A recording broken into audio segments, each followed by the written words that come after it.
ಕೆರೆ ನೀರಿನ ವಿವಾದ ಹಲ್ಲೆಗೆ ತಿರುಗಿತು. ಬಿಜೆಪಿ ಮುಖಂಡ ಸೇರಿ 4 ವಿರುದ್ಧ ದೂರು ದಾಖಲು. ಕೆರೆಯ ನೀರು ಬಿಡುವ ವಿಚಾರವಾಗಿ ಉಂಟಾದ ವಿವಾದ ಹಲ್ಲೆಯ ಸ್ವರೂಪ ಪಡೆದುಕೊಂಡಿದ್ದು, ಬಿಜೆಪಿ ಪ್ರಮುಖ ಗಣಪತಿ ಕರ್ಜೇಕರ್ ಹಾಗೂ ಅವರ 3 ಸಹಚರರು ಸೇರಿ ಮಿನಿನ್ ಸೋಜ್ ಅವರ ಮೇಲೆ ಹಲ್ಲೆ ನಡೆಸಿದ್ದಾರೆ ಎಂಬ ಆರೋಪ ಕೇಳಿಬಂದಿದೆ.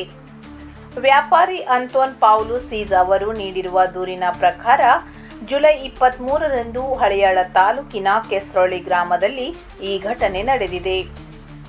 ಕೆರೆಯ ನೀರು ಬಿಡುವ ವಿಚಾರವಾಗಿ ಮಿನಿನ್ ಸೋಜ್ ಅವರನ್ನು ಪ್ರಶ್ನಿಸಿದ ಗಣಪತಿ ಕರ್ಜೇಕರ್, ಈ ಕೆರೆ ಏನ್ ನಿಮ್ಮಪ್ಪಂದ, ಬೇಕಾಬಿಟ್ಟಿ ನೀರು ಬಿಡುವುದಕ್ಕೆ ಹೇಳಿದ್ದು ಯಾರು ಎಂದು ಗದರಿಸಿ ಹಲ್ಲೆ ನಡೆಸಿದ್ದಾರೆ ಎಂದು ದೂರಿನಲ್ಲಿ ಉಲ್ಲೇಖಿಸಲಾಗಿದೆ. ದೂರಿನ ಪ್ರಕಾರ ಬಳಿಕ ಸತೀಶ್ ಅಶೋಕ್ ಕರ್ಜೇಕರ್, ಶಿವಾಜಿ ಸಹದೇವ್ ಕರ್ಜೇಕರ್ ಹಾಗೂ ಲೋಕಪ್ಪ ಸಹದೇವ್ ಕರ್ಜೇಕರ್ ಕೂಡ ಹಲ್ಲೆಯಲ್ಲಿ ಭಾಗಿಯಾಗಿದ್ದು, ಮಿನಿನ್ ಸೋಜ್ ಅವರನ್ನು ನೆಲಕ್ಕೆ ಬೀಳಿಸಿ ಬಡಿಗೆಯಿಂದ ಹೊಡೆದಿದ್ದಾರೆ ಎಂದು ಆರೋಪಿಸಲಾಗಿದೆ.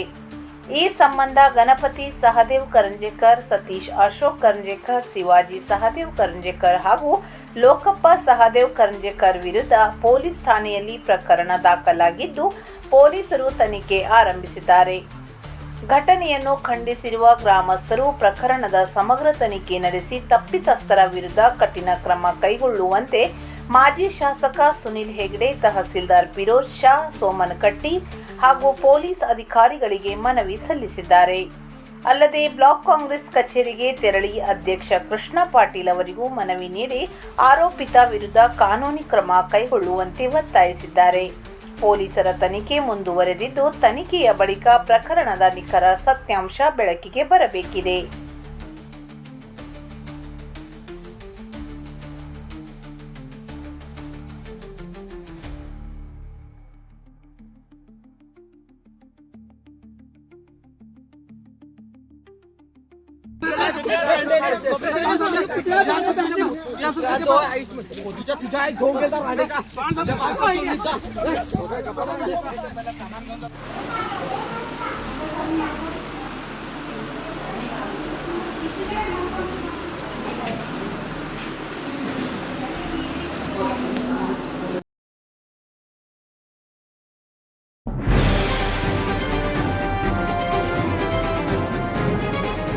ಇದು ಖಾಲಿ ಡಿಜಿಟಲ್ ವಾಹಿನಿ, ಸತ್ಯ ಮತ್ತು ಸ್ಪಷ್ಟ ಸುದ್ದಿ.